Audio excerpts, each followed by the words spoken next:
नमस्कार दोस्तों, capillary technologies एक बेंगलुरु आधारित सैस कंपनी है जिसकी शुरुआत 2008 में हुई थी। यह कंपनी ब्रांड्स को अपने ग्राहकों को समझने, जोड़ने और उनका लॉयल्टी बढ़ाने में मदद करती है। इसकी एआई और data driven product loyalty, engage, insights and rewards कंपनियों को पर्सनलाइज्ड कस्टमर एक्सपीरियंस बनाने में मदद करते हैं।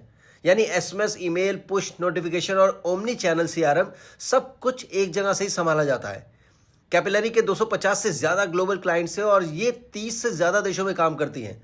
इसके कुछ बड़े ग्राहक हैं Tata, Domino's, Puma, Jockey, Shell और कई अन्य बड़े रिटेल ब्रांड्स। कंपनी का बिजनेस मॉडल सैस सब्सक्रिप्शन पर आधारित है, यानी लगातार रिकरिंग रेवेन्यू आता है। चलिए कैपिलरी टेक्नोलॉजीज की आईपीओ डिटेल्स को देखते हैं। आईपीओ 14 नवंबर से ओपन हो गया है और 18 नवंबर 2025 तक ओपन रहेगा। शेयर्स की लिस्टिंग होगी 21 नवंबर 2025 फ्राइडे को होगी। फेस वैल्यू 2 रुपीज़ पर है। प्राइस बैंड रखा गया है 549 से 577 रुपीज़ पर share. Lot size minimum 25 shares का है और टोटल इशू साइज है इसका 877.50 करोड़, जो कि एक मीडियम साइज का आईपीओ है। फ्रेश इशू है 345 करोड़ रुपीज़ का, जो कंपनी के ग्रोथ और एक्सपेंशन प्लान के लिए रेस किया जा रहा है। और ऑफर फॉर सेल्स है 532.50 करोड़, जो एग्जिस्टिंग शेयर होल्डर्स अपनी शेयर्स बेच के एग्जिट ले रहे हैं। अगर आप एम्प्लॉय हैं तो 52 रुपीज़ पर शेयर का डिस्काउंट आपको मिल सकता है। इस आईपीओ के बाद कंपनी के टोटल शेयर 7.33 करोड़ से बढ़कर 7.93 करोड़ शेयर्स हो जाएंगे। कैपिलरी टेक्नोलॉजीज के एसेट्स 31 मार्च 2023 में 466.41 करोड़ थे, जो कि 30 सितंबर 2025 में 892.33 करोड़ तक पहुंच गई। टोटल इनकम पे आए तो ये देखा जा सकता है कि 31 मार्च 2023 में 266.25 करोड़ थी, जो कि 31 मार्च 2024 में 535.44 करोड़ तक डबल्ड हुई और 31 मार्च 2025 में 611.87 करोड़ तक और बढ़ा। लेकिन 30 सितंबर 2025 में 362.56 करोड़ रहा। ओवरऑल ग्रोथ 2024 से 2025 में ज़्यादा ग्रोथ नहीं रही है, लेकिन हाँ, सितंबर की रन रेट शो कर रही है कि 20% के अराउंड ग्रोथ हुई है। कंपनी को 2023 में 88.56 करोड़ का लॉस था और 2024 में भी लॉस था 68.35 करोड़ का। और सरप्राइजिंगली मार्च 2025 में कंपनी ने सडनली 14.15 करोड़ का प्रॉफिट दिखाया है, जस्ट आईपीओ से पहले। एट लास्ट 30 सितंबर 2025 में 1.03 करोड़ का छोटा सा प्रॉफिट रहा और कंपनी लॉस मेकिंग से प्रॉफिट मेकिंग में दिख रही है। अब इसे नेगेटिव समझे या पॉजिटिव, ये डिस्कशन का पॉइंट है। इबिटा की बात करें तो कंपनी पहले लॉस में थी। 2023 में -58.34 करोड़ और 2024 में -1.49 करोड़, लेकिन सरप्राइजिंगली मार्च 2025 में इबिटा सडनली 78.57 करोड़ पॉजिटिव हो गया और 30 सितंबर 2025 में 39.82 करोड़ मेंटेन किया। कंपनी का net worth over the period steadily increase हुआ।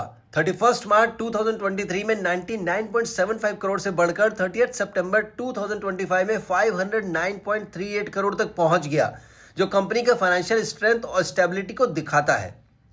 आते हैं बोरोइंग्स पे, तो ये over the period same range में रही, या बोला जाए कि ये कम हुई है। 31 मार्च 2023 में 147.47 करोड़ से ऑलमोस्ट 35% घटकर 77.17 करोड़ हुई। मार्च 2025 से 30 सितंबर 2025 तक बोरोइंग में 11% की हल्की गिरावट दिखती है।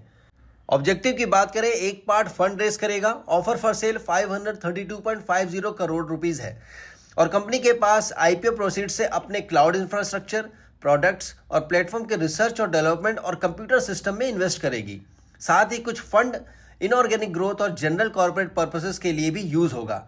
ये सब स्टेप्स कंपनी के ग्रोथ और एक्सपेंशन प्लान्स को सपोर्ट करेंगे और इन्वेस्टर्स को क्लियर आइडिया देते हैं कि आईपीओ का पैसा कैसे यूटिलाइज होगा। कंपनी ने अपने आरएचपी में कोई लोकल पीयर्स कंपनी शो नहीं की है। फॉरेन कंपनीज को कंपैरिजन में रखा गया है। अगर हम कंपेयर करें कैपिलरी टेक्नोलॉजीज पीयर से तो इसका ईपीएस 1.91 है और ध्यान रहे कंपनी 2025 में ही प्रॉफिट में आई है और इसका पीई रेशियो 323.4 टाइम्स है, जो आईपीओ प्राइस के अपर बैंड पर आता है। मतलब पीई काफ़ी हाई है। अगर हम कंपेयर करें तो सेल्स फोर्स का आईपीएस 534.07 और पीई 40.07 टाइम्स, एडोब का ईपीएस 1032.44 और पीई 28.6 टाइम्स है। यानी ग्लोबली कैपिलरी का वैल्यूएशन काफ़ी प्रीमियम में है। रिटर्न ऑन नेटवर्थ की बात करें तो कैपिलरी का RONW 2.85% है, जो कंपैरेटिवली लो है। सेल्सफोर्स का 10.26%, एडोब का 36.74%।